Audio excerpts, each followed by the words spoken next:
আহকচোন বন্ধু বান্ধৱীসকল, আমি আজি খালৈবাৰীত থকা অৰ্থাৎ ক্ষেত্ৰী খালৈবাৰীত থকা ব্লু ফক্স ৰিজৰ্টখন এবাৰ ভিজিট কৰোঁ, চাওঁ, এক্সপ্ল'ৰ কৰোঁ। এয়া ব্লু ফক্স ৰিজৰ্টৰ পাৰ্কিং এৰিয়া, কাৰ পাৰ্কিং। তাৰপিছত আমি ইয়াৰ ভিতৰলৈ সোমাই যাম। সুন্দৰ, বহুত সুন্দৰ এখন ৰিজৰ্ট। ভিতৰৰ এৰিয়াটো স্পেচ কি সুন্দৰকৈ সজাই থোৱা আছে, সেউজীয়া আৰু বঢ়িয়া। আমি সন্ধিয়া বেলিকা ভিজিট কৰিছিলোঁ এটা বিশেষ উদ্দেশ্যত, গতিকে যি ৰকমে দেখা পাইছোঁ সেইকাৰণে আপোনালোকক দেখাইছোঁ। কি সুন্দৰ এটা পৰিৱেশ দিয়কচোন। ইয়াত ফাংচনেল চেৰিমনি, বিবাহ, বাৰ্থডে ইত্যাদি সকলোবোৰ পালন কৰিব পাৰি আৰু ইয়াতে ৰাতি যাপন কৰিব পাৰি। সুন্দৰ এটা পৰিৱেশ, বাহিৰৰ স্পেচ এৰিয়া, স্পেচ চোতাল বুলি আমি যি কওঁ সেয়া।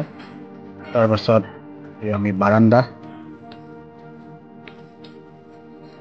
এইবিলাক কাষৰ ৰুম, ইয়াতো বাস কৰিব পাৰে, ইয়াতো থাকিব পাৰে, ৰাতি থাকোঁ বুলি ক'লেও পাৰে।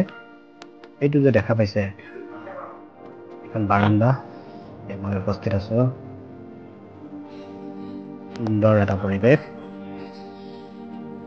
বাৰান্দালৈ উঠি গ'লোঁ, বাৰান্দাত ধুনীয়াকৈ ৰেষ্ট কৰাৰ, জিৰণি লোৱাৰো সুবিধা আছে। চাৰিওফালে ৰুম আছে থাকিবৰ কাৰণে, সুন্দৰ সুন্দৰ ৰুম, ৰাতি থাকিব পৰাকৈ। ফাইন ডাইনিং ৰিজৰ্ট একেবাৰে।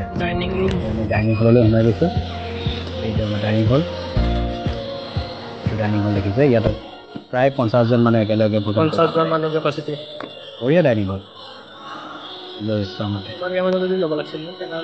কেনে সুন্দৰ।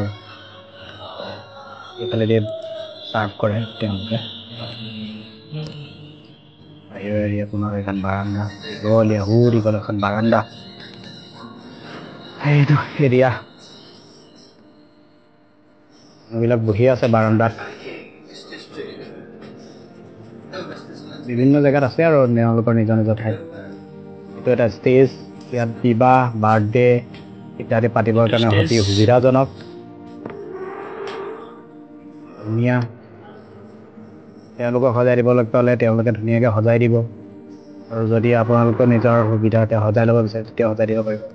ষ্টেজৰ কাষতে ৰুম, তাতো আপোনালোকে নিজৰ সুবিধাজনকভাৱে মিলাই ল'ব পাৰিব। চাওক কেনে সুন্দৰ এটা পৰিৱেশ। আহিব আপোনালোকে সুবিধা পালে, খাদ্য পাতিও ভাল তাত।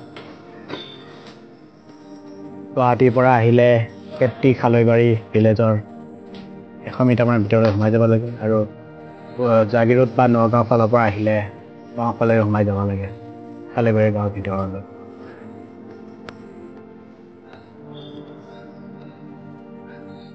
এটিত এখন ধুনীয়া ৰিজৰ্ট, ফাইন ডাইনিং